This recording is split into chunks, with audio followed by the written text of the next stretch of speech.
యుద్ధం అనగానే మనకు అంటే ఈ లోకానికైనా మనిషిగా పిలువబడే ప్రతి ఒక్కరికి కూడా యుద్ధం అనగానే గుర్తొచ్చేది ఏంటంటే రక్తపాతమే. కాబట్టి మొదట్లో దేవుడు ఒక జనాంగాన్ని ఎన్నుకున్నాడు. ఆ ఎన్నుకున్న జనాంగం ద్వారా ఎలాంటి అద్భుత కార్యాలు చేశాడో మనకందరికీ బాగా తెలుసు. ఆ యొక్క అద్భుత కార్యాలు, ఆశ్చర్యక్రియలు చేస్తున్న సందర్భంలో తను ఎన్నుకున్న సమాజం చెడిపోయేసరికి వారికి ధర్మశాస్త్రం ఇవ్వాలని దేవుడు ఏం చేశాడంటే మోసే ద్వారా వారికి కొన్ని ఆజ్ఞలు ఇచ్చాడు. ఆ మోసే ద్వారా ఇవ్వబడిన ఆజ్ఞలు మనకందరికీ బాగా తెలుసు. నిర్గమకాండం 21వ అధ్యాయం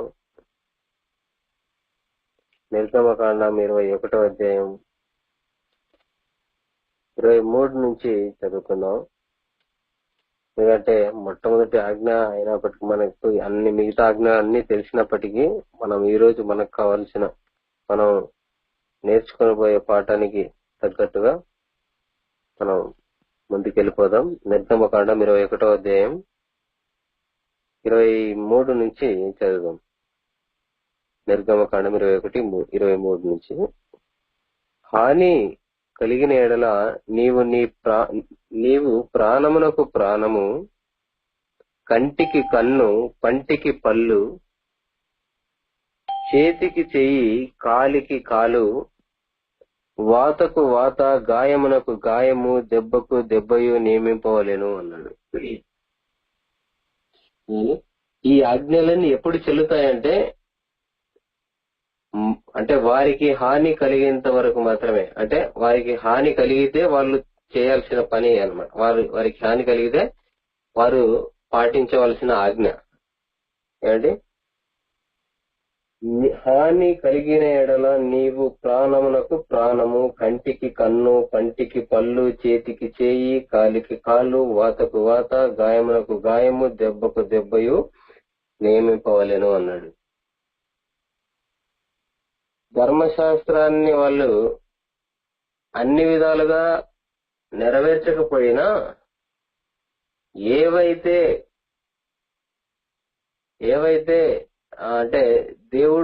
దేవుడు వద్దనుకున్నాడో వాటిని జరిగించే విషయంలో వీళ్ళందరూ సఫలమయ్యారు. దశమ భాగాలు ఏమండి, కొత్త నిబంధనకు వచ్చేసరికి మీరు పుదీనాలోను సోపులోను దశమ భాగాలు 10వ వంతు ఇచ్చుతున్నారు, కానీ అవసరమైనది మీకు అంటే మీరు దేవునికి ఇవ్వడం లేదు, మీ హృదయాన్ని దేవునికి ఇవ్వడం లేదని యేసుక్రీస్తు ఒక సందర్భంలో అంటారు.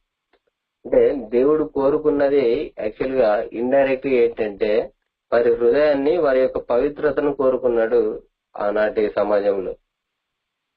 అయినప్పటికీ వారికి ఒక ఆజ్ఞలు అంటే కొన్ని ఆజ్ఞలు ఇచ్చాడు. ఆ ఆజ్ఞల్లో ఎదుటివాడు హాని చేసేంత వరకు, అంటే ఒకవేళ ఎదుటివాడు తనకు హాని చేస్తే అప్పుడు తిరిగి నువ్వు పాటించవలసిన ఆజ్ఞలు ఇవి అనేసి ప్రాణం, పంటికి పన్ను, గాయమున గాయము అనేసి ఇలా చెప్పాడు. ఈ రోజుల్లో మనం ఈ యొక్క ఆజ్ఞల్ని అంటే డైరెక్ట్ గా కాకుండా ఇండైరెక్ట్ గా మనం ఏం చేస్తున్నాం అంటే సవాలుకు ప్రతి సవాలు, కౌంటర్ కు ప్రతి కౌంటరు, అంటే అది పొంతన అంటే ఆల్మోస్ట్ ఎక్కడ సింక్ అవుతుంది అంటే ధర్మశాస్త్రం కింద వారికి ఇవ్వబడిన ఆజ్ఞల్లో ఇప్పుడు కనుక మనం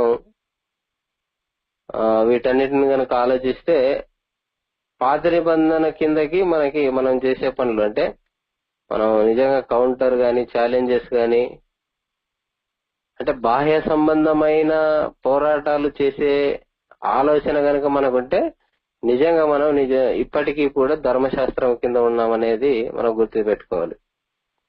ఎందుకంటే ఇవి ఎవరికి ఇవ్వబడినాయి మొదట్లో ప్రారంభంలో అంటే కేవలం ఇశ్రాయేలీయులకు మాత్రమే మోసే ద్వారా దేవుడు వాళ్ళకి ఇచ్చాడు. కాబట్టి ఈ రోజుల్లో మనం కూడా అలాంటి విధమైన యుద్ధం చేద్దామా? ఎందుకంటే వాళ్ళందరూ శరీర సంబంధులు కాబట్టి ఎంతో భయంకరంగా పాపం చేసినప్పటికీ దేవుడు వాళ్ళని హక్కున చేర్చుకొని తన చిత్తానుసారంగా వారిని ఆయా కాలాలలో వాళ్ళని అంటే కాపాడుకుంటూ వచ్చాడు. వారికి కావాల్సిన అవసరతలన్నీ తీర్చుకుంటూ వచ్చాడు. ఆయన నిర్ణయించిన కాలం ఒకటి వచ్చేసరికి ఆ కాలం ఎవరితో మొదలవుతుంది అంటే క్రీస్తుతో మొదలవుతుంది. ఆయన క్రీస్తు ఈ లోకానికి వచ్చేసరికి అప్పటి వరకు చలమణిలో ఉన్న ఆజ్ఞలన్నిటినీ కూడా ఒక్కసారిగా యూటర్న్ తీసుకునే విధంగా ఆ యొక్క ఆజ్ఞలు ఉంటాయి. మనకందరికీ తెలిసిన విషయమే. మత్తయి సువార్త, మత్తయి గారు రాసిన సువార్త 5వ అధ్యాయం 38వ వచనం. మత్తయి రాసిన సువార్త 5వ అధ్యాయం 38వ వచనం. కంటికి కన్ను పంటికి పళ్ళు అని చెప్పబడిన మాట మీరు విన్నారు కదా. నేను మీతో చెప్పునదేమనగా, దుష్టిని ఎదిరింపక నిన్ను కుడి చెంప మీద కొట్టువాని వైపునకు ఎడమ చెంప కూడా త్రిప్పుము. ఎవడైనా నీ మీద వాద్యము వేసి నీ అంగి తీసుకుని కోరిన ఎడల వానికి నీ పై వస్త్రము కూడా ఇచ్చివేయుము. ఒకడు 1 మైలు దూరము రమ్మని నిన్ను బలవంతము చేసిన ఎడల వానితో కూడా 2 మైళ్ళు వెళ్ళుము. నిన్ను అడుగువానికి ఇమ్ము, నిన్ను అప్పు అడుగగోరు వాని నుండి నీ ముఖము త్రిప్పుకొనవద్దు అంటున్నాడు. అండి, ఇది ఆల్మోస్ట్ ఎట్లుందంటే ధర్మశాస్త్రానికి కంప్లీట్ గా రివర్స్ లో ఉంటది అనమాట ఇది. ఎందుకంటే పంటికి పళ్ళు కంటికి కన్ను అన్న మాట విన్నారు కదా. అయితే నేను చెప్తున్నాను అనేసి క్రీస్తు ఏం చెప్తున్నాడంటే, నిన్ను కుడి చెంప మీద కొట్టువానికి ఎడమ చెంప కూడా తిప్పుము అంటున్నాడు. అంటే దేవుడు ఎంత కంప్లీట్ గా అసలు మారు మనసు అనేది రావాలంటే ఇదిగో దేవుడు ఆ నిబంధనను మారుస్తున్నాడు. తన ఆజ్ఞలను, తను ఇచ్చిన ఆజ్ఞలను, అంటే వారి యొక్క కాలం పరిపూర్ణమయ్యేసరికి ఇదిగో ఈ క్రొత్త ఆజ్ఞలు ఇవన్నీ కూడా క్రీస్తు ఎందుకు చెప్తున్నాడు? ఒకప్పుడు మోషే ఎందుకు చెప్పాడు అంటే, మోషే కూడా అలాంటి వాడే. తన సహోదరుణ్ణి ఐగుప్తుడు కొడతా ఉంటే తిరిగి ఆ ఐగుప్తుని కొట్టి చంపేస్తాడు. అయితే మోషే మనకు మాదిరి కాదు, క్రీస్తు మనకు మాదిరి. కాబట్టి క్రీస్తు ఏం చెప్తున్నాడు అంటే, పంటికి పళ్ళు కాదు, కంటికి కన్ను కాదు, నేనేం చెప్తున్నానంటే నిన్ను కుడి చెంప మీద కొట్టడానికి ఎడమ చెంప కూడా త్రిప్పుము అంటున్నాడు. అంటే మనం గనక కౌంటర్ కి ప్రతి కౌంటర్ గాని, ఛాలెంజ్ కి ప్రతి ఛాలెంజ్ గాని, మాటకు మాట గాని, ఏమండి రివెంజ్ తీసుకునే పరిస్థితుల్లో గనక మనం ఒకవేళ ఉంటే మనం నిజంగా క్రొత్త నిబంధన అనుసారంగా మనం నడుచుకోవట్లేదని మనం గుర్తుపెట్టుకోవాలి. క్రీస్తు ఏం చెప్తున్నాడు? ఒకవేళ మనం నిజంగా క్రీస్తు కింద ఉంటే మనం ఏం చేయాలంటున్నాడంటే, క్రీస్తు చెప్తున్నాడు, మన గురువు చెప్తున్నాడు, మన మాస్టర్ చెప్తున్నాడు. ఏమంటున్నాడంటే, నిన్ను కుడి చెంప మీద కొట్టువానికి ఎడమ చెంప కూడా త్రిప్పుము అంటున్నాడు. నిన్నెవడైనా బలవంతంగా 1 మైలు రమ్మని చెప్తే ఆయనతో పాటు మరొక మైలు కూడా వెళ్ళు. నీ అంగిని ఎవరైనా అడగమని అడిగితే పై వస్త్రం కూడా ఇచ్చేసేయి అంటున్నారు. అంటే ఎంత కంప్లీట్ ఆపోజిట్ గా ఉందో చూసారా? అంటే ఎందుకంటే లీడర్ మారిపోయాడు ఇక్కడ. అప్పుడు వాళ్ళు అనుకున్నారు మోషే కంటే గొప్పవాడివా అనేసి. అంటే అప్పటికి కూడా వాళ్ళు ఎలా ఫీల్ అయ్యారంటే, మా లీడర్ మోషే, మమ్మల్ని నడిపించిన వాడు మోషే అనేసి వాళ్ళు గొప్పలుగా ఫీల్ అయిపోయినప్పటికీ కూడా ఇక్కడ అసలైన లీడర్ వచ్చేసరికి ఈ లీడర్ చెప్తున్న మాటలు ఏంటంటే, కంటికి కన్ను తీయకూడదు, పంటికి పళ్ళు తీయకూడదు, ఇక మీదట నిన్ను కొట్టేవానికి కుడి చెంప మీద కొడితే ఎడమ చెంప కూడా త్రిప్పాలి అనేది గురువు నేర్పించిన యుద్ధం. ఈ యుద్ధం చేస్తున్నామా మనం? ఒక మాట అంటేనే పడని స్థితి మనది. హృదయము నొచ్చుకుంటాం, బాధపడిపోతాం. మనుషులం కాబట్టి అవన్నీ ఉంటాయి. అయినప్పటికీ క్రీస్తు మనతో చెప్తున్న మాట ఏంటంటే, మనం మనం ఎవరినైనా అంటే మనల్ని ఎవరైనా అన్యాయంగా కొట్టినప్పటికీ కూడా వాడి కోసం ప్రార్థన చేయమని క్రీస్తు చెప్పాడు. అన్యాయంగా అంటే ఎప్పుడు అన్యాయం అవుతుందో తెలుసా? తెలిసి కొడతారు చూసారా, దాన్ని అన్యాయం అంటారు. అలా చేస్తే తప్పని తెలిసినా కూడా అలానే చేయడం ఎవరైతే చూస్తారో చూసారా, దాన్నే అన్యాయం అంటాం. అలా అన్యాయంగా ఒకరు మనల్ని హింస పెట్టినప్పటికీ కూడా మనలో ఏం కనపడాలి అంటే క్షమాగుణమే కనబడాలి అనేసి క్రీస్తు నేర్పించాడు మనకి. ఎందుకంటే తన జీవితమే మనకు సాక్ష్యం, క్రీస్తు జీవితమే మనకు మాదిరి. క్రీస్తే లేకపోతే వేరెవరిని కంపేర్ చేయలేము మనం మాదిరిగా.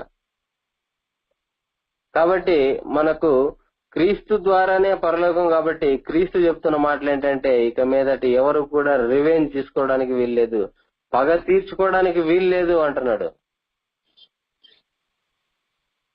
కాబట్టి ఒకనొక సందర్భంలో, ఎందుకంటే ఈ యుద్ధం నేర్పేవాడు గురువు యేసుక్రీస్తు ఎలాంటి యుద్ధం నేర్పుతున్నాడు మనకి అంటే, శరీర సంబంధమైన యుద్ధం కాదు ఇది. శరీర సంబంధమైన యుద్ధం ఇశ్రాయేలీయుల కాలానికి అంతమైపోయింది.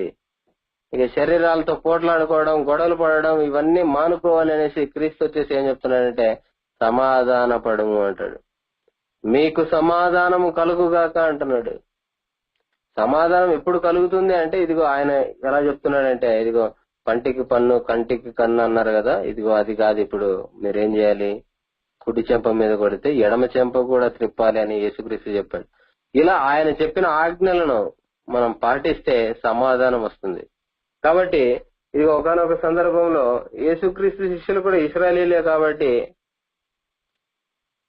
వాళ్ళు కూడా ఎలాంటి ఆలోచన కలిగి ఉన్నారు అనేది కనుక మనం ఆలోచిస్తే,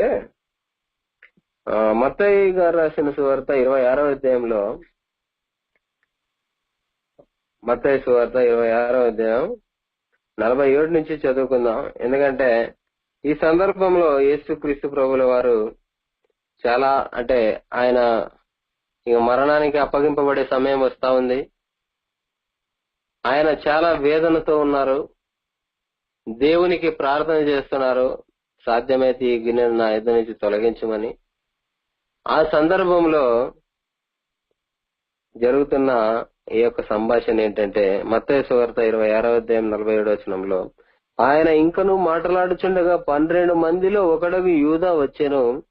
వానితో కూడా బహు జన సమూహములు కత్తులు గుదియలు పట్టుకొని ప్రధాన యాజకుల యొద్ద నుండి ప్రజల పెద్దల యొద్ద నుండి వచ్చెను అంటున్నాడు. అంటే ఏమండి, ఆయన యేసుక్రీస్తు ఎప్పుడు కూడా జన సమూహం లేని చోట తిరగలేదు. ఆయన దేవుని కార్యాలు చూపాలి, దేవుని రాజ్యాన్ని ప్రకటించాలి అని జన సమూహం మధ్యలోకి వెళ్ళినప్పటికీ కూడా అప్పటికి ఆయన గడియ ఇంకా రాలేదు. కాబట్టి ఇదిగో ఆయన సువార్త చేయగలిగాడు, దేవుని రాజ్యాన్ని ప్రకటించగలిగాడు. అయితే ఆయన సమయం వచ్చేసరికి ఆ జన సమూహాల్లో ఒకప్పుడు సైలెంట్ గా ఉన్న వాళ్ళే తిరిగి ఏమైపోయారంటే, ఎలా వస్తున్నారంటే సాధారణంగా రావడం లేదు. వాళ్ళు ఎలా వస్తున్నారు, జన సమూహము కత్తులు గుదియలు పట్టుకుని అంటున్నాడు. అంటే ఒక బందిపోటు దొంగను పట్టుకోవడానికి ఎంతగా ఆయుధాలు కలిగి వెళ్తారో, ఆయుధాలు ధరించుకుని వెళుతారో, అలా ఒక సాత్వికుడు దీన మనస్సు కలిగిన యేసుక్రీస్తు యుద్ధకు వస్తున్నారు అంటున్నాడు. యూదా అప్పుడు అప్పగించువాడు అంటే యూదా, నేనెవరిని ముద్దు పెట్టుకొందునో ఆయనే యేసు, ఆయనను పట్టుకొనడని వారికి గుర్తు చెప్పి వెంటనే యేసు వద్దకు వచ్చి, బోధకుడా నీకు శుభమని చెప్పి ఆయనను ముద్దు పెట్టుకొనెను. ఏమండి, శుభం అన్నంత మాత్రం ఆయనకు శుభం వచ్చేసింది. అక్కడ భయంకరమైన శ్రమలోనికి వెళ్తున్నాడు. కపట హృదయముతో యూదా ఏమో శుభం అని చెప్తున్నాడు. కాబట్టి యేసుక్రీస్తు అంటున్న మాట ఏంటంటే, చెలికాడా నీవు చేయవలసినది చేయమని అతనితో చెప్పగా వారు దగ్గరికి వచ్చి ఆయన మీద పడి ఆయనను పట్టుకునిరి. నువ్వు ఏ పని మీద వచ్చావు ఆ పని చూసుకుని వెళ్ళు అంతే. ఎందుకంటే నువ్వు సాతానుకు చోటిచ్చావు, నీలో ఉన్నది అపవాది. నువ్వు చేయాల్సిన పని చెయ్యి. నువ్వు శుభం అని చెప్పినంత మాత్రాన ఇక్కడ ఒరిగేదేం లేదు కాబట్టి నీవు చేయాల్సిందేమో చేసేయి. నీ మనస్సు సాతానుకు అప్పగించావు కాబట్టి నువ్వు చేయాల్సిన పని చేసేయి అనేసి చెప్పేసరికి వాళ్ళేమో వచ్చి ఆయన మీద పడి ఆయన్ను పట్టుకున్నారు. ఇదిగో యేసుతో కూడా ఉన్న వారిలో ఒకడు చెయ్యి చాచి కత్తి దూసి ప్రధాన యాజకుని దాసుని కొట్టి వాని చెవి తెగ నరికెను అంటున్నాడు. యేసుక్రీస్తు శిష్యులలో ఏం చేశారు? వాళ్ళకు కూడా రోషం ఉంది, వాళ్ళకు కూడా పౌరుషం ఉంది. ఈ రోజు మనం ఏమంటున్నాము అంటే అంటే ఆ యొక్క ఉడుకు రక్తం మరిగే రక్తం అంటుంటాం కదా. అలా ఎవరైనా ఒక మాట అన్నా లేకపోతే వాక్యానుసారంగా చెప్పకపోయినా భిన్నంగా చెప్పినా కూడా వెంటనే వాళ్ళకి కౌంటర్స్ చేయాలన్న ఆలోచనలతో ఉన్నప్పటికీ యేసుక్రీస్తు శిష్యుల్లో ఆ రోజుల్లో కూడా ఆయన తమ గురువును పట్టుకోవడానికి వచ్చారు కదా అనే ఉద్దేశంతో రోషం కలిగిన శిష్యులు ఏం చేశాడంటే, ఆయన శిష్యులు ఏమంటున్నాడు, ఇదిగో యేసుతో కూడా ఉన్న వారిలో ఒకడు చెయ్యి చాచి కత్తి దూసి ప్రధాన యాజకుని దాసుని కొట్టి వాని చెవి తెగ నరికేను అంటున్నాడు. అంటే తన గురువు పట్ల వాళ్ళు కూడా ప్రొటెక్షన్ గా అంటే ప్రొటెక్ట్ చేయడానికి సిద్ధంగా బలవంతులు వీళ్ళు కూడా శరీరకంగా తన గురువుకి ఏమి కాకూడదని చూసుకున్న వాళ్ళు, జన సమూహం పడతా ఉంటే ఆయన చుట్టూ ఆయన కంచెలో ఉన్న వాళ్ళు, ఆయన బోధ చేస్తున్న రోజుల్లో అంటే అంతగా తమ గురువుని ప్రేమించినప్పటికీ కూడా ఇదిగో ఆయన గెస్తెమనే తోటలో ఉన్నప్పుడు ఆయన పట్టుకోవడానికి వచ్చినప్పుడు ఒకడు లేచి తెగ నరికాడు. ప్రధాన యాజకుని చెవి అంటున్నాడు. ఏమన్నాడు? ప్రధాన యాజకుని దాసును కొట్టి వాని చెవి తెగ నరికాడంటే కత్తి తన దగ్గర ఉంది. దగ్గర ఉన్నప్పుడు శబాష్ అన్నాడా యేసుక్రీస్తు? వెరీ గుడ్ అన్నాడా? బలా అన్నాడా? ఏమన్నాడండి యేసు? నీ కత్తి వరలో తిరిగి పెట్టుము, కత్తి పట్టుకుని వారందరూ కత్తి చేతనే నశింతురు అంటున్నాడు. నీ కత్తి నీ వరలో పెట్టు, కత్తి పట్టుకున్న వారు కత్తితోనే నశిస్తారు అంటున్నాడు. ఈ రోజుల్లో మనము కూడా వాక్యాన్ని నమ్మకుండా, క్రీస్తును నమ్మకుండా మనం సొంతంగా ఏమైనా ప్రయత్నాలు చేస్తున్నామా ఈ శత్రువును ఎదుర్కొనడానికి? యేసు క్రీస్తు నేర్పిస్తున్న విద్య కాకుండా సొంతంగా మనం ఏమైనా ప్రయోగాలు చేస్తున్నామా ఆలోచించాలి. యేసు క్రీస్తు ప్రభుల వారు శిష్యులకు ఎలాంటి యుద్ధం నేర్పిస్తున్నాడు? నీ కత్తి వరలో ఉంచు అంటున్నాడు. ఒకనాడు ఇశ్రాయేలీలు తమ శత్రువులను దోచుకోవడానికే తమ కత్తులు తీసుకొని బయలుదేరారు. ఆ ఇశ్రాయేలు సంతానమైన తన శిష్యులు కూడా ఆగలేకపోయినప్పటికీ యేసుక్రీస్తు చెప్తున్న మాట, నీ కత్తి నీ వరలో ఉంచు అంటున్నాడు. ఎందుకంటే యేసుక్రీస్తు సామాన్యుడు అనుకుంటున్నారు, కానీ ఆయన ఒక్క ప్రార్థన చేస్తే, తండ్రిని ఆ సమయంలో వేడుకుంటే ఆయనకి దేవుడు ఎంత ప్రొటెక్షన్ ఇవ్వగలడో యేసుక్రీస్తు చెప్తున్నాడు. చూడండి 53వ వచనం, ఈ సమయమున నేను నా తండ్రిని లేననియు వేడుకొని ఎడల ఆయన 12 సేనా వ్యూహముల కంటే ఎక్కువ మంది దూతలను ఇప్పుడే నాకు పంపడని నీవు అనుకొనుచున్నావా అంటున్నాడు. ఏమండి, ఒక దూత మొత్తితేనే ఇశ్రాయేలీయులు అనేకులు చనిపోయారు. దాదాపుగా 10,000 మంది కూలారు ఒక దూత మొత్తితే. యేసుక్రీస్తు చెప్తున్న మాట ఏంటో తెలుసా? ఆ శిష్యులకి, ఈ సమయమున నేను నా తండ్రిని వేడుకొనలేననియు అంటే ఇది సమయం కాదు తండ్రిని వేడుకోవడానికి.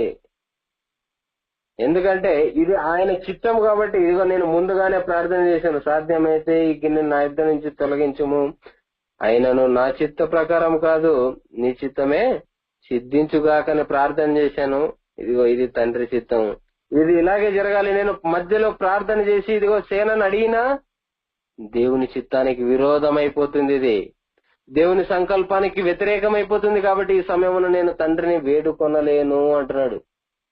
ఎందుకంటే ఒకవేళ వేడుకుంటే తండ్రి ఎలాంటి వాడో తెలుసా? నేను వేడుకునే ఆయన 12 సేనా వ్యూహములు అంటున్నాడు. అంటే ఏమండి, 12 సేనా వ్యూహములు అంటే, ఒక సేనా వ్యూహం అంటే కింద పుట్టినట్లు ఉంటది 6,000 యోధులు. 6,000 యోధులు అంటే 72,000 మంది దూతలు. 72,000 మంది యోధులు, దూతల్లో యోధులు ఒకేసారి పంపేయగలడు తండ్రి. అయినా ఇది సమయం కాదు అంటున్నాడు. అంటే యేసుక్రీస్తు ప్రార్థనకి ఇంత బలం ఉన్నప్పటికీ కూడా యేసుక్రీస్తు దానిని వినియోగించుకోలేదు. ఎందుకంటే తను మనకి రోల్ మోడల్ కాబోతున్నాడు. కాబట్టి ఆ యొక్క తన జీవితంలో ప్రతిదీ కూడా దేవుని చిత్తానుసారంగానే తను జరిగిస్తే తండ్రికి ప్రియకుమారుడు అవుతాడు. కాబట్టి ఆ తండ్రి ప్రేమించిన ప్రియకుమారుడు ఏం చేస్తాడు అంటే తండ్రి ఇచ్చిన ప్రతి ఒక్క ఆజ్ఞను నెరవేరుస్తాడు. కాబట్టి ఆ ఆజ్ఞలను ఏమాత్రం కూడా ధిక్కరించకుండా ప్రతిదీ నెరవేర్చడానికి యేసుక్రీస్తు చేస్తున్న మాట అంటే, ఈ సమయంలో నేను తండ్రిని వేడుకొనలేను అంటున్నాడు. అంటే ఎట్టి పరిస్థితుల్లోనూ శరీర సంబంధమైన వాటికి నేను ప్రార్థన చేయను అంటున్నాడు. నా స్వార్థం కోసం, లేకపోతే నా బలం ప్రదర్శించుకోవడం కోసం, నేనేదో గొప్పగా కావాలని నేను తండ్రికి ప్రార్థన చేయలేను అంటున్నాడు. అంటే శరీర సంబంధంగా పోరాడేవాడినే ఆపినప్పుడు, యేసుక్రీస్తు ఈరోజు మనం శరీర సంబంధంగా పోరాడదామా శత్రువులతో? మన పోరాటం ఎలా ఉండాలి? మన గురువు ఏం నేర్పించాడు మనకి? శరీర సంబంధమైన పోరాటాలు మన చుట్టూ కనిపిస్తూనే ఉన్నాయి. ఈరోజు మనం కూడా అలాగనే పోరాడితే వాళ్ళకి మనకి తేడా లేదు. మనం ఇంకా ధర్మశాస్త్రం కింద ఉన్నవారమే. యేసుక్రీస్తు చెబుతున్నమాట, నీ కత్తి నీ ఒరలో ఉంచు అంటున్నాడు. అంటే మనం చేయాల్సింది ఎలాంటి పోరాటం చేయాలి? ఎలాంటి పోరాటం చేయాలండి? ఒక సందర్భాన్ని కనుక గుర్తు చేసుకుంటే, మనం అసలు మన గురువు నేర్పిస్తున్న యుద్ధం ఎలాంటిది, ఆయన శిక్షణ ఎలాంటిది అంటే, ఇదిగో మత్తయి సువార్తలోనే 18వ అధ్యాయంలో ఒక మంచి సందర్భం ఉంటుంది, చదువుకుందాం. అది మత్తయి గారు రాసిన సువార్త 18వ అధ్యాయం 21వ వచనంలో, మత్తయి గారు రాసిన సువార్త 18వ అధ్యాయం 21వ వచనం, ఆ సమయమున పేతురు ఆయన యొద్దకు వచ్చి, ప్రభువా, నా సహోదరుడు నా ఎడలు తప్పిదము చేసిన ఎడల నేను ఎన్ని మారులు అతన్ని క్షమింపవలెను? 7 మారుల మట్టుగా అని అడిగాను. ఏమండి, మన జీవితాల్లో ప్రతి ఒక్కరి జీవితాల్లోనూ ఎవరో ఒక మనిషి ప్రతి ఒక్కరికి వారి జీవితాల్లో ఎవరో ఒక పాత్ర ఉంటది. అయితే అలాంటి వారి ఎడల పేతురు అడుగుతున్న సందర్భం ఏంటంటే, ఇదిగో అలాంటి వారు ఉన్నప్పుడు నేను ఎన్నిసార్లు క్షమించాలి అయ్యే వాళ్ళని? 7 మారుల మట్టుగా, అంటే 7 సార్లు క్షమిస్తే సరిపోద్దా అని అడిగితే, యేసుక్రీస్తు ప్రభు వారు చెప్తున్న మాట ఏంటంటే, అందుకే యేసు అతనితో ఇట్లా, నేను 7 మారుల మట్టుకే కాదు 70 ఏళ్ల మారుల మట్టుకని నీతో చెప్పుచున్నాను అంటున్నాడు. అంటే 70 ఏళ్ల మారులు అంటే ఏమండి, కీర్తనకారుడు అన్న మాట ఏంటంటే, ఒకసారి కనుక మనం జ్ఞాపకం చేసుకుంటే, మా ఆయుష్ కాలము 70 సంవత్సరములు అంటాడు. అధిక బలమున్నేడల 80 సంవత్సరాలు అంటున్నాడు. అంటే అప్పటికి ధర్మశాస్త్రం అమల్లో ఉంది కాబట్టి, సో వాళ్ళు ఏమనుకున్నారు అంటే 70 ఏళ్ళు అంటున్నాడు. అంటే జీవితకాలం 70 ఏళ్ళని వాళ్ళకి గుర్తుంది. అయితే యేసుక్రీస్తు చెప్తున్న మాట ఏంటంటే 70 ఏళ్ల మట్టుకు అంటున్నాడు. అంటే నువ్వు చనిపోయేంత వరకు, మనం చనిపోయేంత వరకు, మన ప్రాణం మన దేహాన్ని వదిలి వెళ్లిపోయేంత వరకు కూడా మనం క్షమించే గుణం కలిగి ఉండాలి అనేసి యేసుక్రీస్తు చెప్తున్నమాట. పేతురు అడిగిందేమో 7 సార్లకి, క్రీస్తు చెప్తున్నది జీవితాంతము. ఎందుకంటే అది యేసుక్రీస్తు కేవలం మాట ద్వారా మాత్రమే అక్కడ కనిపిస్తుంది తప్ప తన జీవితంలోనికి వెళ్ళి చూస్తే, యేసుక్రీస్తు ప్రభు వారి యొక్క జీవితంలోకి వెళ్ళి చూస్తే ఆయన శిలువ మరణం, ఆయన ఆ యొక్క బాధను అనుభవించే టైంలో చెబుతున్నమాట, తండ్రి వీరేమి చేయుచున్నారో వీరికి తెలియదు గనక వీరిని క్షమించుము అన్న మాట పలకగలిగాడు. అంటే ఇదిగో ఆ మాటను తన జీవితంలో నెరవేర్చాడు యేసుక్రీస్తు. తను చనిపోతూ కూడా వారిని క్షమించి వెళ్ళాడు. పేతురుకి నేర్పించాడు ఆ పాఠం, తన శిష్యులకు నేర్పించాడు ఆ పాఠం. ఎలా ఉండాలో తెలుసా? 7 సార్లే కాదు, ఎన్నిసార్లు క్షమిస్తావయ్యా అని అంటూ ఉంటాం మనం కోపంలో. అయినప్పటికీ క్రీస్తు మనకు చెప్తున్న మాట ఏంటంటే 70 ఏళ్ల మట్టుకు మనం ప్రాణం ఉన్నంత వరకు మనం క్షమించాలి అంటున్నాడు. ఏమండి, వండర్ అండి. అసలు మన గురువు ఎలాంటి పాఠాలు నేర్పిస్తున్నాడు, ఎలాంటి శిక్షణ మనకి ఇస్తున్నాడు, ఎలాంటి యుద్ధం మనం ఎదుర్కోబోతున్నామో ఆ యుద్ధానికి తగ్గట్టుగా మనల్ని ఎలా శిక్షణ చేస్తున్నాడో మనం ఆలోచిస్తే అసలు ఎంత డిఫరెంట్ ఉందంటే ఆ ధర్మశాస్త్రానికి క్రీస్తు బోధకు మనం ఆలోచించాలి. ఈ రోజుల్లో మనం అనుకుంటున్నాం అదేదో వాళ్ళొక మాట అన్నారు కాబట్టి మనం ఒక మాట అన్నాం. అసలు మన టార్గెట్ వాళ్ళు కాదు. కాబట్టి ప్రియమైన దేవుని పిల్లలారా, మనం ఎలా ఉండాలి అంటే ఇదిగో క్రీస్తు చెప్పిన విధంగా మన శరీరానుసారంగా పోరాడేవారే ఉండకూడదు. మాటకు మాట సమాధానం కాదు, కంటికి కన్ను సమాధానం కాదు, పంటికి పన్ను సమాధానం కాదు. క్రీస్తు చెప్తున్న మాట ఏంటంటే నీ కత్తి నీ ఊరలో ఉంచు అంటున్నాడు. ఎందుకంటే ఆయన చెప్తున్న పాఠం ఏది, ఆయన నేర్పిస్తున్న పాఠం ఏది, ఆయన ఇస్తున్న శిక్షణ ఏది అంటే ప్రియమైన దేవుని పిల్లలారా, ఒక సందర్భంలో మనం చూసుకుందాం. తిమోతికి చెప్తున్నాడు పౌలు ద్వారా. తిమోతికి రాసిన రెండవ పత్రిక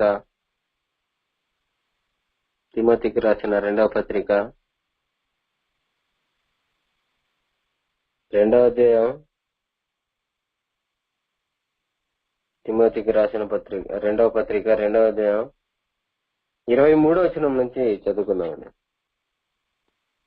23వ వచనం నుంచి, నేర్పు లేని మూడుల వితర్కములు జగడములను పుట్టించినని ఎరిగి అట్టి వాటిని విసర్జించము అంటున్నాడు. ఈ రోజుల్లో మన ముందు ఉన్న పెద్ద సమస్య అదే కదండి. నేర్పే లేదు, అసలు నేర్చుకోవాలన్న మనసు లేదు,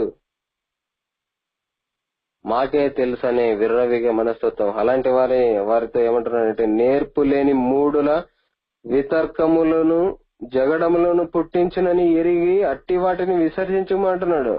అంటే వినని వానికి ఎక్కువగా వాడితో టైం స్పెండ్ చేయాల్సిన అవసరం లేదని క్రీస్తు చెప్తున్నాడు.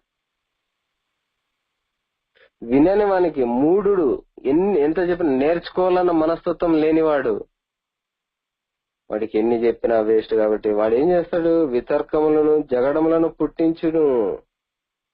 కాబట్టి అట్టి వాటిని విసర్జించు అంటున్నాడు. సత్య విషయమైన అనుభవ జ్ఞానం వారికి కలుగుటకై దేవుడు ఒకవేళ ఎదురాడు వారికి మారు మనస్సు దయచేయును. అందువలన సాతాను తన ఇష్టం చొప్పున చెరపట్టిన వీరు వాని ఊరిలో నుండి తప్పించుకొని మేలుకొనదురేమో అని ప్రభు యొక్క దాసుడు అట్టి వారిని సాత్వికముతో శిక్షించుచు అంటున్నాడు. ఎలాంటి శిక్ష ఉండాలి? సాత్వికమైన శిక్ష. మన ప్రభు ఎలాంటి శిక్ష వేశాడు? సాత్వికమైన శిక్ష. ఆ శిక్ష ఎలాంటిదో తెలుసా? శరీరానికి గాని మనసుకు గాని ఇబ్బంది కలిగించదు. ఒక వ్యభిచార స్త్రీ వచ్చి ఆయన పాదాలు కడుగుతూ కన్నీళ్లతో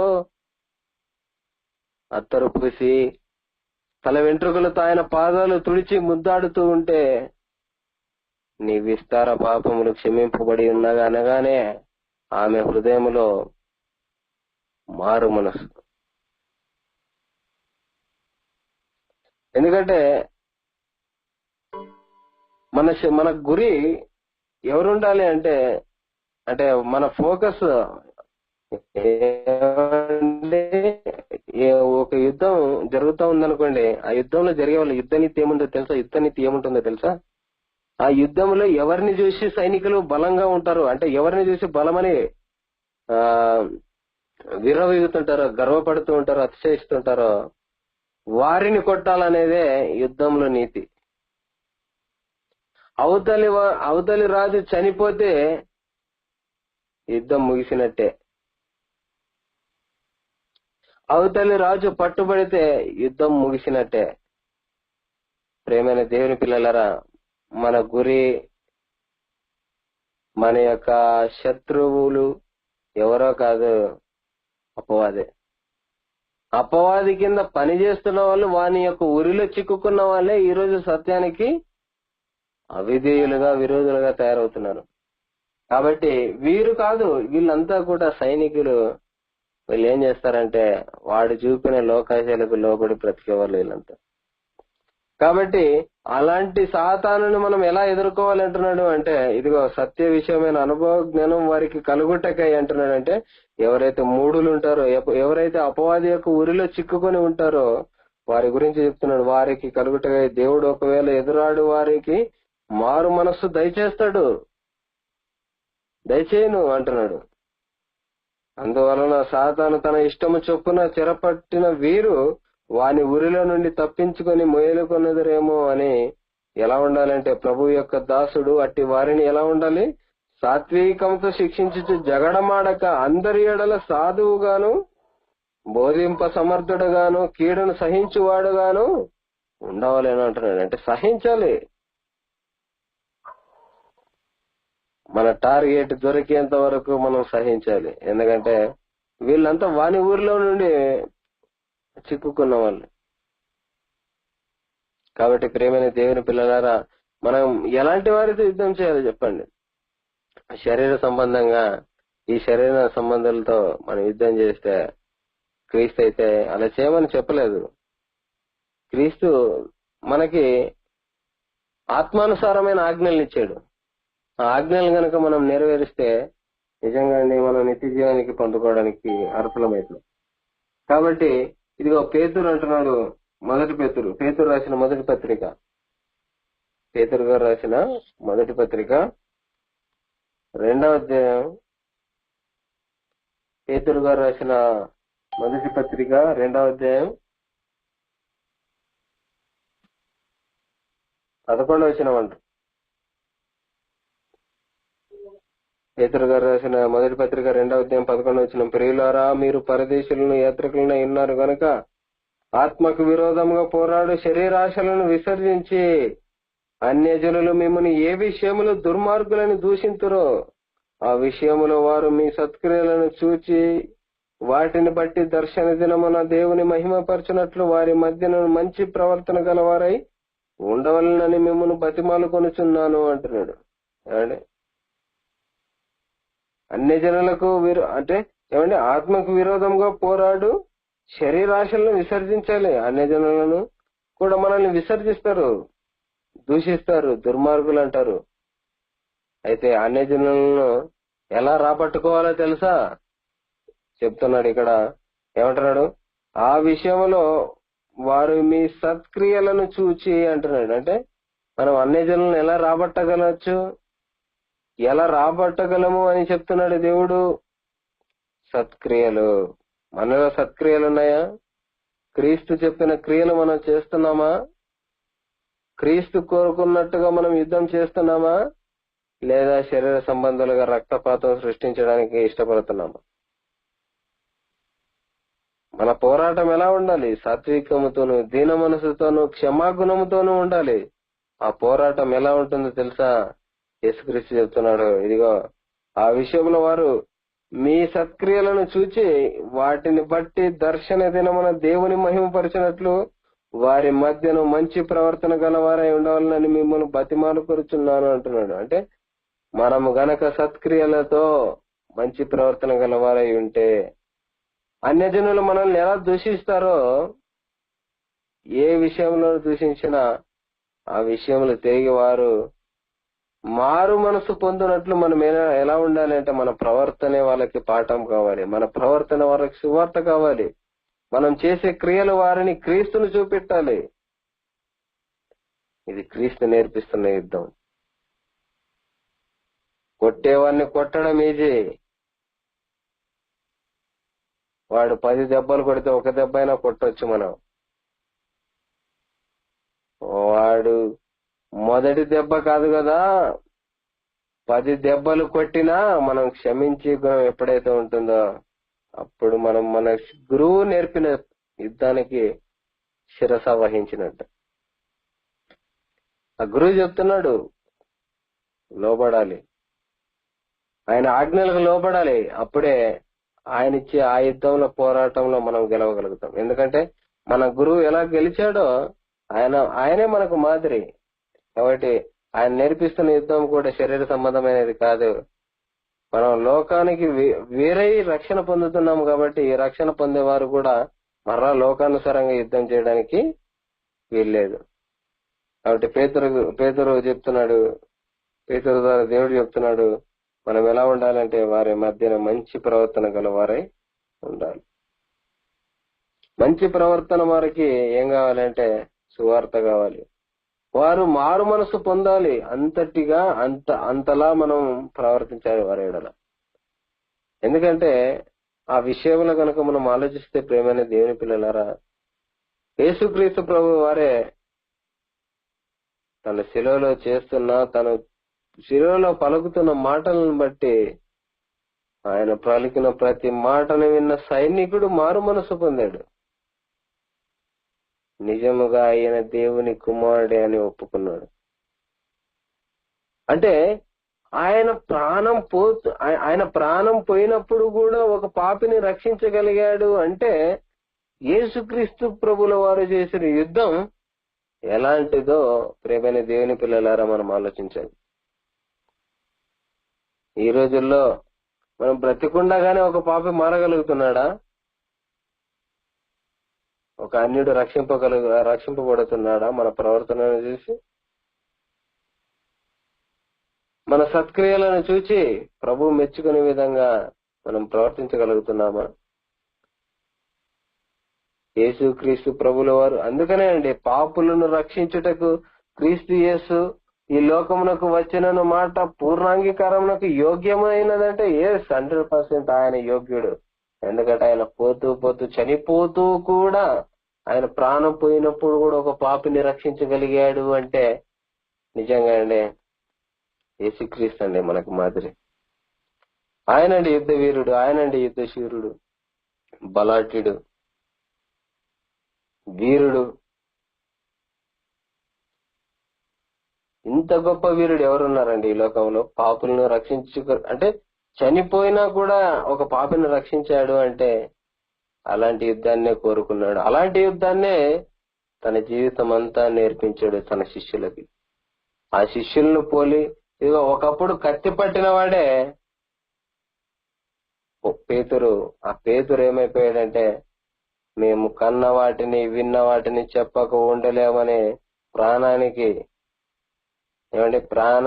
ప్రాణం పైన తీపి లేకుండా, ఆశ లేకుండా ఏం చేయగలిగాడు అంటే అధికారుల యొద్ద బలంగా చెప్పగలిగాడు. నేను చెప్పకుండా ఉండలేను అంటున్నాడు.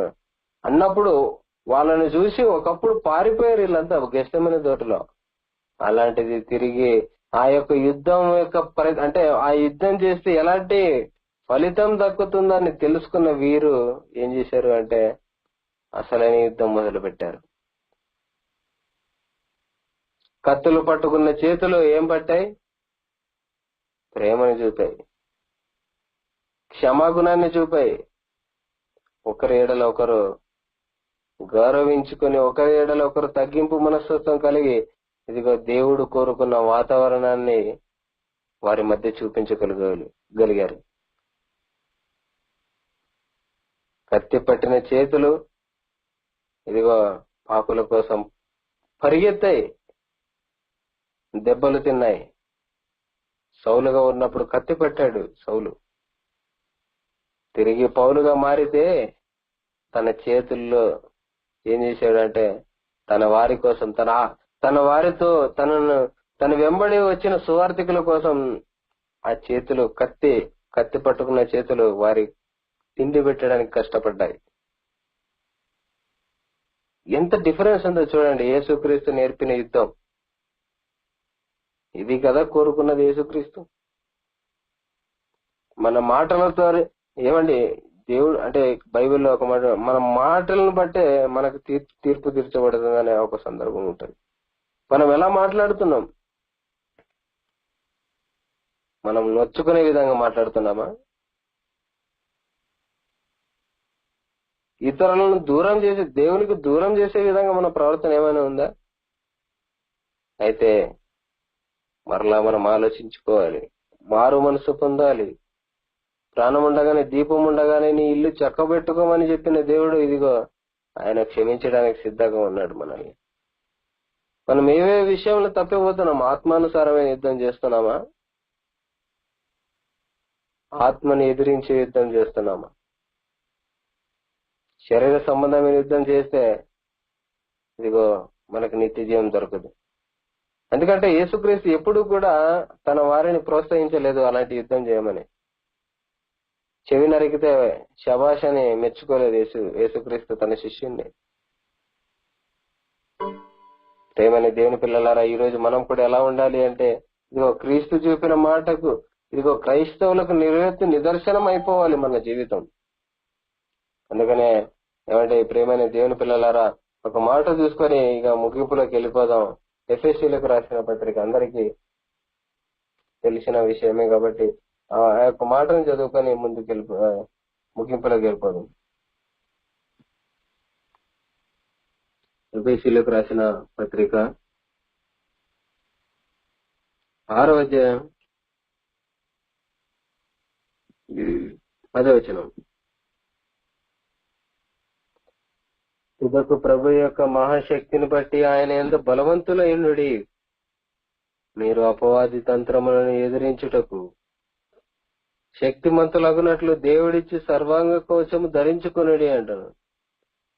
ఎందుకంటే మీరు శరీర సంబంధాలైన వాళ్ళని ఎదిరించాల్సిన పని లేదు. వాళ్ళకి ఎప్పుడు కూడా మనం ఎలా ఉండాలి అంటే ప్రేమను చూపించే వారే ఉండాలి, క్షమించే గుణం ఉండాలి మనలో. మన శత్రువుని ఎన్నిసార్లు క్షమించాలి ప్రభు అంటే 70 ఏళ్ల మట్టుకు అన్న ప్రభువు మాట మనం గుర్తు పెట్టుకోవాలి. కాబట్టి ఇదిగో మరి ఎవరి మీద మన ఫోకస్ అంత ఉండాలి, ఎవరి మీద మన గురి ఎంత ఉండాలి?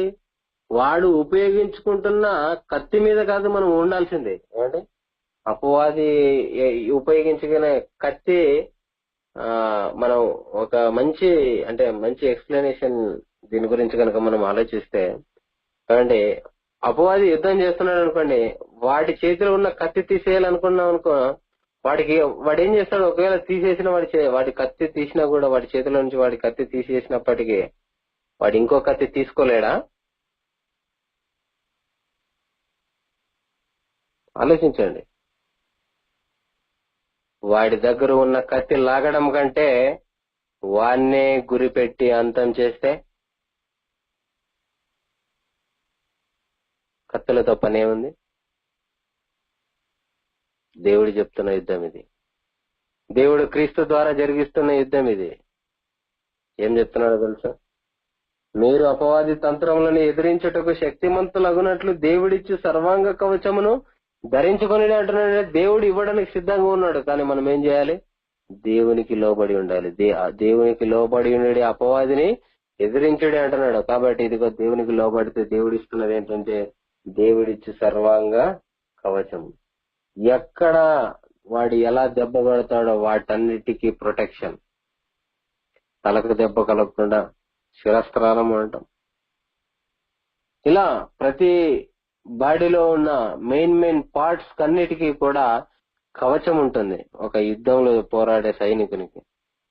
ఈరోజు మనం క్రీస్తు తరపున ఎవరితో పోరాడుతున్నాం అంటే అపవాది సైన్యంతో పోరాడుతున్న మనం ఎలా ఉండాలి అంటే దేవుడు ఇస్తున్న ఈ యొక్క ఏమండి సర్వాంగ కవచమును ధరించుకోవాలి. ఎందుకంటే చెప్తున్నాడు 12వ వచనంలో, మనము పోరాడునది శరీరులతో కాదు గాని ప్రధానులతోనూ అధికారులతోనూ ప్రస్తుత అంధకార సంబంధులకు లోకనాథులతోనూ ఆకాశ మండలమందున్న దురాత్మల సమూహములతోనూ పోరాడుచున్నాము అంటున్నాడు. ఏమండి, మనం పోరాడాల్సిన సైన్యం వేరే ఉంది, మనం పోరాడాల్సిన విధం వేరే ఉంది, మనం చేయాల్సిన శిక్షణ కూడా వేరేగా ఉంది.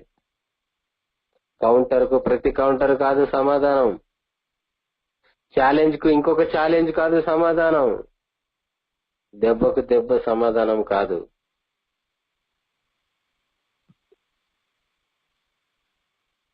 ప్రియమైన దేవుని పిల్లలారా, ఎలాంటి యుద్ధం చేస్తున్నాం మనం ఈరోజు? ఎలాంటి యుద్ధం చేయడానికి మనం నిజంగా ఆసక్తి కలిగి ఉన్నాం? శరీర సంబంధమైన యుద్ధం చేద్దామా? అది క్రీస్తు మనకు నేర్పించలేదు. క్రీస్తు తన శిష్యులకు నేర్పించలేదు ఎన్నడు. తన శిష్యులు చేయనిది, తాను చేయనిది మనం చేస్తే మనకు నిత్య జీవం దక్కుతుందంటారా? క్రీస్తు ఎవరితో చేయమన్నాడు? ప్రధానులతో, అధికారులతో, ప్రస్తుత అంధకార సంబంధులకు, లోకనాథులతో, ఆకాశ మండలమందున్న దురాత్మల సమూహములతో పోరాడుతున్నాము అంటున్నాడు. అంటే వారు ఆల్రెడీ ఆ యొక్క పత్రిక రాసేటప్పటికీ పౌలు గారు, ఆయనతో ఉన్నవారు అప్పట్లో రక్షింపబడుతూ ఇదిగో తమ విశ్వాసాన్ని కాపాడుకుంటున్న వారు అందరూ పోరాడుతున్న పోరాటం అది. ఈరోజు మనం పోరాడాలి. శరీర సంబంధంగా పోరాటానికి వీల్లేదు. మనమందరం కూడా లోకమునకు వేరై మూర్ఖులకు ఈ తరం వారి నుంచి వేరే రక్షణ పొందమని చెప్పిన ఆ యొక్క యేసుక్రీస్తు యొక్క మాటలు, దేవుని మాటలు మనం విని మనం వేరైపు బాప్తిసం తీసుకున్నాం. మనం తిరిగి మరలా శరీర సంబంధమైన పోరాటం చేస్తామంటే ఎలా? అది కుదరదు. యేసుక్రీస్తు మనకు మాదిరి కాబట్టి, యేసుక్రీస్తు ప్రభుల వారు మనకు రోల్ మోడల్ కాబట్టి, ఆయన నేర్పిస్తున్న యుద్ధం, ఆయన చెప్పిన యుద్ధం ఎలాంటిదో తెలుసా? యేసుక్రీస్తు ఎదుగో యేసుక్రీస్తును నమ్ముకున్న వారిని ప్రాణం తీయగలిగిన వాడు యేసుక్రీస్తు కోసం ప్రాణం అర్పించగలిగాడు. అంటే ఇదిగో ఏది యుద్ధం, ఏది సత్య సంబంధమైన యుద్ధం, ఆ యుద్ధంలో ప్రాణాలు పోవడమే మనకి వీరుని యొక్క లక్షణం.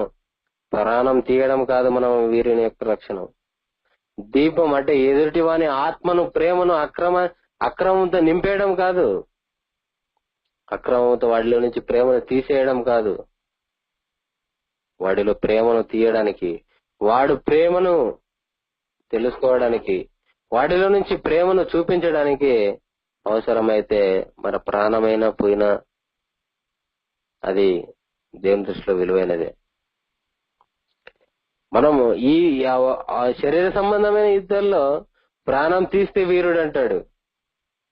ఆత్మ సంబంధమైన యుద్ధంలో క్రీస్తు చెప్తున్నాడు, నేను గొర్రెలకు మంచి కాపరిని, మంచి కాపరి గొర్రెల కొరకు ప్రాణమును పెట్టును.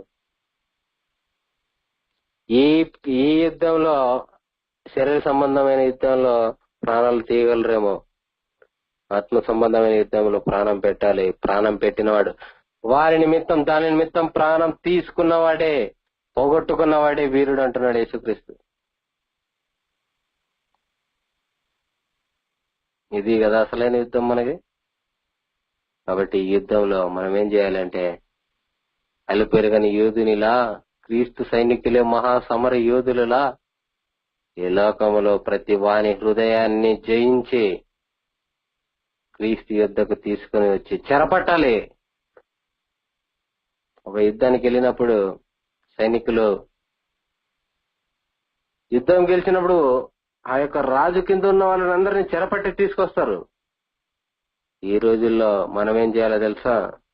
ప్రతి వాని యొక్క హృదయాన్ని క్రీస్తు వైపు మరల్చి క్రీస్తు యుద్ధకు తెచ్చేయాలి, క్రీస్తు యుద్ధకు తీసుకురావాలి, క్రీస్తు యుద్ధకు నడిపించాలి.